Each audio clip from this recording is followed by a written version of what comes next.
fairy tales she would tell him before sleep, and the lullabies she would sing. Ivy was weeping into her apron, and Eloise wondered where her own tears were. What was the doctor doing? It looked like he was going to slice into Mum's stomach. She wished she could erase what she saw from her mind, but the thought was cutting at her chest, like the scalpel the doctor held.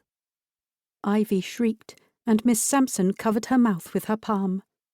"You should not have peeked," she answered with sternness when she had composed herself. "I am sure it was some medical operation to save the baby, but it's nothing for you to dwell on. Ivy, would you please bring us some lavender tea? We need to calm our nerves." The maid hurried out, and Eloise turned her gaze to the view of the yard from her window, where her father was dismounting his horse. Did he go riding while Mother was in labour?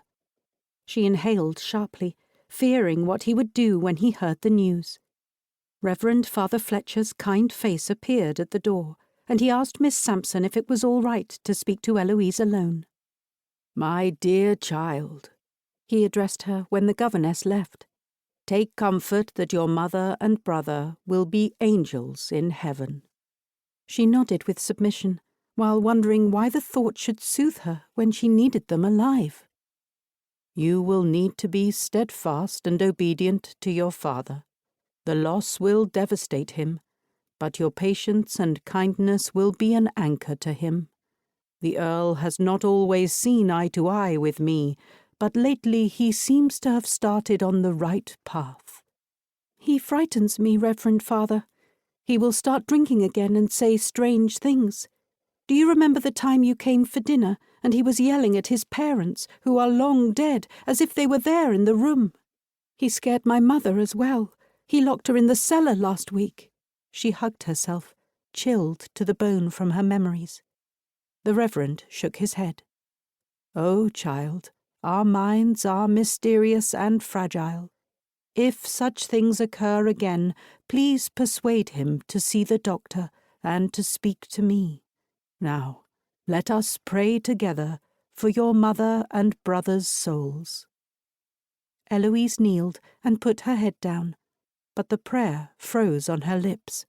Her father, Earl of Greenwoods, barged into the room, his face red with rage and eyes that could throw lightning.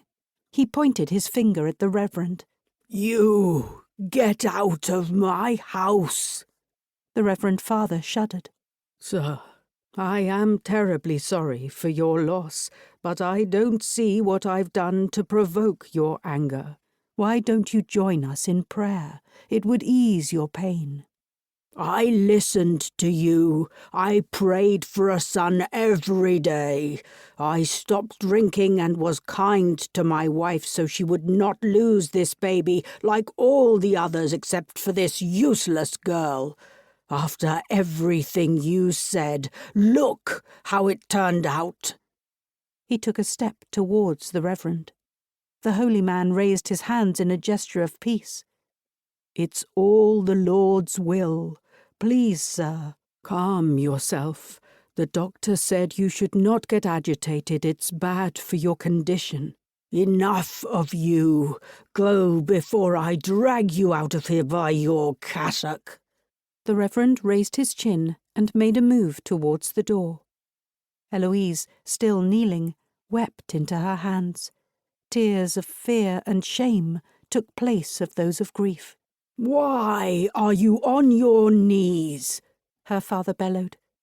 "You are not to see the Reverend any more, or attend church to listen to his lies."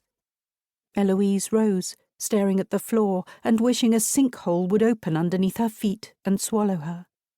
The Reverend, who had almost reached the threshold, turned. Worship and community would bring comfort for the young woman. The church-going ladies would be happy to take her under their wings in this difficult time. "If I see any of those busybodies with their baskets, they will severely regret coming here." The Earl crossed his arms. The Reverend opened his mouth to answer, but Ivy hobbled in, balancing the tray with the china tea set. "Would you like some tea, sir? And you, Reverend Father?" the maid asked, walking toward